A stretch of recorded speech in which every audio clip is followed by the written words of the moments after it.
Hello guys, ഞാൻ Betsy. ഇതെൻ്റെ first day in my ലൈഫാണ്. സോ അങ്ങനെ വലിയ സംഭവങ്ങളൊന്നുമില്ല. ഞാൻ എഴുന്നേൽക്കുമ്പോൾ തന്നെ ഫസ്റ്റ് ചെയ്യുന്നത് ഷൂട്ടാണ്. അപ്പം അതാണ് എൻ്റെ സ്റ്റാർട്ടിങ് തന്നെ.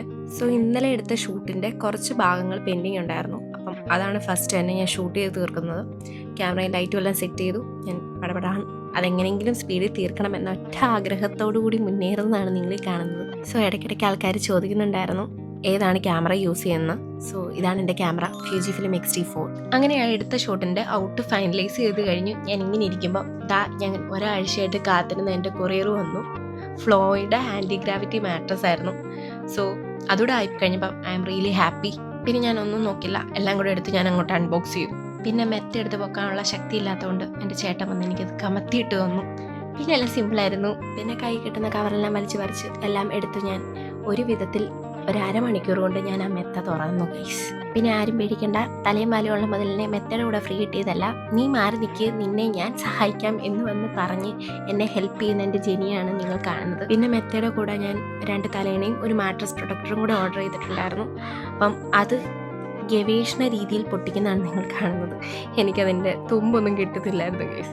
അങ്ങനെ ഞാൻ അവസാനം പൊട്ടിച്ചു. നല്ല മണം ഉണ്ടായിരുന്നു, എനിക്ക് ഭയങ്കര ഇഷ്ടപ്പെട്ടു മണമൊക്കെ. അങ്ങനെ അവസാനം മെത്തയിലോട്ട് 4 ചാട്ടവും ചാടി ക്യൂട്ട്നെസ്സൊക്കെ വാരി വിതറി നേരെ കുളിച്ചൊരുങ്ങി ഞാനും ചേട്ടനോട് പുറത്തോട്ട് പോവുകയാണ് ഗൈസ്.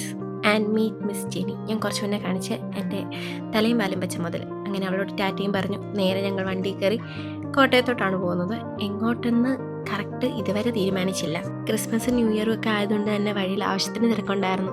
പിന്നെ അവിടെ ഇവിടെയൊക്കെ ഇങ്ങനെ ഡെക്കറേഷൻസ് ഒക്കെ കാണുമ്പോൾ മനസ്സിന് വല്ലാത്തൊരു കുളിർമയാണ്. അങ്ങനെ ഞങ്ങൾ നേരെ ഒരു റോഡിൻ്റെ സൈഡിൽ പോയിരുന്നു, എവിടെ അടുത്ത കഴിക്കാൻ പോകണമെന്ന് പ്ലാൻ ഇടാൻ വേണ്ടി. അവസാനം ഞങ്ങളൊരു ഹോട്ടലിൽ കയറാൻ തീരുമാനിച്ചു. അങ്ങനെ അവിടെ ഒരു 10 മിനിറ്റ് സ്പെൻഡ് ചെയ്ത് കഴിഞ്ഞിട്ട് ഞങ്ങൾ നേരെ ഹോട്ടലിൽ കഴിക്കാൻ പോയപ്പോൾ കിടക്കുന്നു. അവിടെ ബിരിയാണി തീർന്നു ഗൈസ്. പിന്നെ ഞങ്ങൾ നേരെ സ്ഥിരം ഞങ്ങൾ കയറുന്ന വേറൊരു ഹോട്ടലിൽ പോയി. അവിടെ പോയി ഞങ്ങൾ 2 ഹാഫ് ബിരിയാണി മേടിച്ചു. കപ്പാസിറ്റി ഇന്ന് വളരെ കുറവായതുകൊണ്ട് ഞങ്ങൾ ഹാഫ് ബിരിയാണിയിൽ ഒതുക്കി. അങ്ങനെ ബിരിയാണി എല്ലാം കഴിച്ച് കഴിഞ്ഞപ്പോഴത്തേനും മനസ്സിൽ വല്ലാത്തൊരു ആഗ്രഹം, ഒരു 2 സ്ട്രോങ് കാപ്പി കുടിക്കണമെന്ന്. പിന്നെ ഒന്നും നോക്കിയില്ല, നേരെ പുതുപ്പള്ളിപ്പള്ളിയുടെ വാതിൽക്കലിലോട്ട് വിട്ടു. അവിടെ ഇപ്പോൾ ലൈറ്റൊക്കെ ഇട്ട് സെറ്റാണ്. സോ നല്ല ആംബിയൻസ് ആണ്. അവസാനം ഞങ്ങൾ കാപ്പിയുടെയൊക്കെ കഴിഞ്ഞു നേരെ വയറെല്ലാം നിറഞ്ഞതുകൊണ്ട് പലഹാരക്കൂട്ടിലിരുന്ന് ഒന്നിനെയും ഞാൻ തിരിഞ്ഞു നോക്കിയില്ല. അങ്ങനെ കാപ്പിയൊക്കെ കുടിച്ച് ഞങ്ങൾ നേരെ വീട്ടിൽ പോവുകയാണ്. അപ്പം വ്ലോഗ് ഇഷ്ടപ്പെട്ടെങ്കിൽ നിങ്ങൾ കമൻറ്റ് ചെയ്യുക, ഇഷ്ടപ്പെട്ടില്ലെങ്കിലും കമൻറ്റ് ചെയ്യുക. അപ്പം നെക്സ്റ്റ് വ്ലോഗിൽ കാണാം. ടാറ്റാ.